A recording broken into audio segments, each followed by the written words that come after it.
일제치하에서 한글을 지키고 보존한 한글학자 주시경은 대한민국 국민이면 누구나 다 존경하는 분입니다. 그렇다면 한글을 위해 일생을 바친 주시경에게 영향을 준 건 무엇이었을까요? 물론 아펜젤러 선교사에 의해 세워진 배제학당의 교육을 빼놓을 수 없습니다. 그런데 그것보다 더 개인적이고 직접적인 것이 있습니다. 주시경이 소년이었던 시절입니다. 그는 당시 장터에서 파는 국밥 한 그릇 가격에 해당하는 2, 3전의 돈을 지불하고 이것을 사서 한글을 공부하였다는 기록이 있습니다. 그렇다면 이것은 무엇일까요? 바로 권서인, 즉 성경을 팔러 다니던 사람들이 팔던 한글로 된 마가복음, 요한복음 같은 쪽 복음서입니다. 권서인들은 여러 가지 성경을 놓고 팔았습니다. 쪽 복음서의 가격은 국밥 한 그릇 값인 2, 3전, 신약 성경 전체는 국밥 10그릇 값에 해당하는 10전에서 20전이었다고 합니다. 물론 신구약 합본의 가격은 국밥 30명분 정도인 30전에서 60전 사이였습니다. 이렇게 성경을 팔러 다니던 사람들을 바로 권서인이라고 불렀습니다. 초기 권서인은 신앙인이 아니었습니다. 장터에서 멸치볶음을 팔던 장사치들처럼 생계를 위해 마가복음, 누가복음을 팔았습니다. 하지만 물건을 팔기 위해선 그 물건에 대해 알아야만 하듯이 성경을 팔기 위해 성경을 읽고 연구했습니다. 자연히 성경을 읽다가 신앙인이 된 권서인들이 늘어나기 시작합니다. 이제 이들은 단순히 성경을 파는 것만이 아니라 성경을 알리고 읽어주는 전도자의 역할을 하기 시작합니다.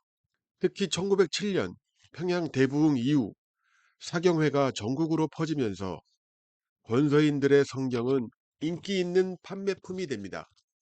이때의 성경은 서재용 책이 아니라 길 위의 책이었습니다. 당시 성경의 특징은 얇고 휴대 가능하고 한글 위주의 주석이 없는 형태였습니다. 이 성경을 팔던 권서인들에게는 특별한 판매 원칙이 있었습니다. 성소 공회에서 정한 정가에 따라 절대 가격을 깎아달라는 요구를 거의 수용하지 않았습니다. 이유는 분명합니다. 값을 깎으면 책의 값도 말씀의 값도 가벼워진다. 그래서 성경을 외상으로 주거나 선물로 주는 경우는 있어도 가격 흥정은 거의 없었습니다. 또한 이들 권세인에 의해 교회가 없는 지역에도 성경이 먼저 들어갔습니다. 사경회에서 성경 공부를 인도하던 전도 부인들이 다음 사경회까지 어디 어디 장에서 성경을 사라고 알려주면 그 장터에서 산 성경을 돌려가며 읽고 공부했다는 기록이 있습니다. 하지만 1920년대에 들어 교회와 목회자가 늘어나고 인쇄 유통 체계가 발전하면서 성경 보급이 원활하게 됩니다. 따라서 이들 권서인들은 서서히 역사에서 사라지게 됩니다. 이제 성경은 장터에서 사는 책이 아니라 교회에서 배우는 책이 되었습니다. 권서인들은 또한 이 땅의 복음화에 큰 기여를 했습니다.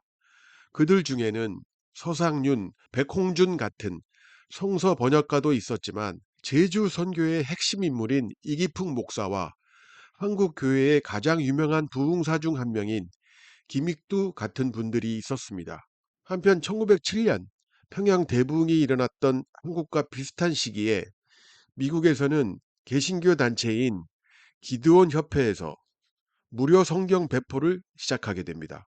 주로 호텔 객실에 기드온 마크가 찍힌 성경을 무료로 비치하기 시작한 겁니다.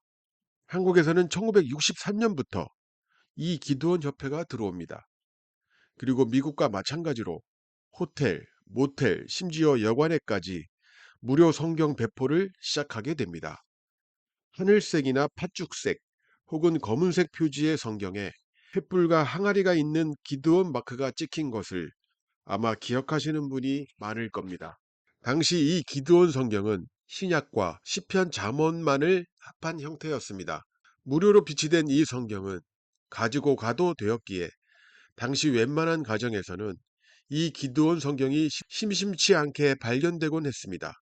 이렇듯 낯선 도시의 호텔이나 여관에 무료 비치된 기드온 성경은 여러 가지 놀라운 일화를 남기게 됩니다. 사업의 실패로 극단적인 선택을 하려고 투숙한 호텔에서 우연히 기드온 성경의 시편 23편 여호와는 나의 목자시니 내게 부족함이 없으리로다 구절을 읽고 용기를 되찾아 성공했다는 이야기. 알코올 중독으로 술을 마시러 찾은 여관방에서 요한복음 14장 6절 나는 길이요 진리요 생명이라 나로 말미암지 않고는 아버지께로 올 자가 없느니라. 이 말씀을 읽고 신앙을 갖게 되었다는 알려진 일화들이 있습니다. 하지만 1990년대에 이르러 기드온 성경은 호텔과 여관 그리고 모텔 등에서 자취를 감추게 됩니다. 가장 큰 이유는 숙박업계가 종교적 중립성을 따르면서입니다. 기드온 성경은 거절하는 곳에는 들어가지 않는다는 원칙이 있기에 이 시기를 전후로 호텔이나 여관에서 무료로 배포되던 기드온 성경은 점차 사라지게 됩니다. 이제는 병원이나 군부대 등지에서 꾸준히 무료 배포가 이어지고 있다고 합니다. 하지만 무료로 누구나 손쉽게 성경을 얻을 수 있게 되면서 가격은 영원에 가까워졌지만 성경의 무게도 함께 가벼워집니다. 즉, 돈을 주고 사지 않아도 되는 책은 읽지 않아도 되는 책이 되는 역설이 된 것입니다. 장터에서 팔리던 성경은 무료로 나누어 주는 성경이 되면서 돈을 주고 산 성경이 자기 결단의 상징이었다면 이제 성경은 우연히 얻을 수 있는 일상의 발견이 되었습니다. 낯선 곳에 가서 투숙한 여관방에 비치된 기드온 성경을 통해 홀로 있는 것이 아니라 주님이 함께 하신다는 위안을 얻었던 그 시절의 추억들은 이제 사라지고 없습니다. 이제는 한국 기독교 초기의 성경이 한 권의 가치가 수천만 원에서 억대에 이르는 귀한 유물이 되었습니다. 지금도 헌책방에선 국한문 혼용 시절의 성경이 5만 원 이상의 고가에 팔릴 정도로 성경의 가치는 높아졌습니다. 하지만 비록 무료로 얻을 수 있는 성경이었지만 그 시절 우리가 아는 성경의 값어치는 절대 돈으로 환산할 수 없을 것입니다. 바로 우리의 영혼을 구원한 그 성경의 가치는 그 어떤 금은보화로도 살 수 없기 때문입니다.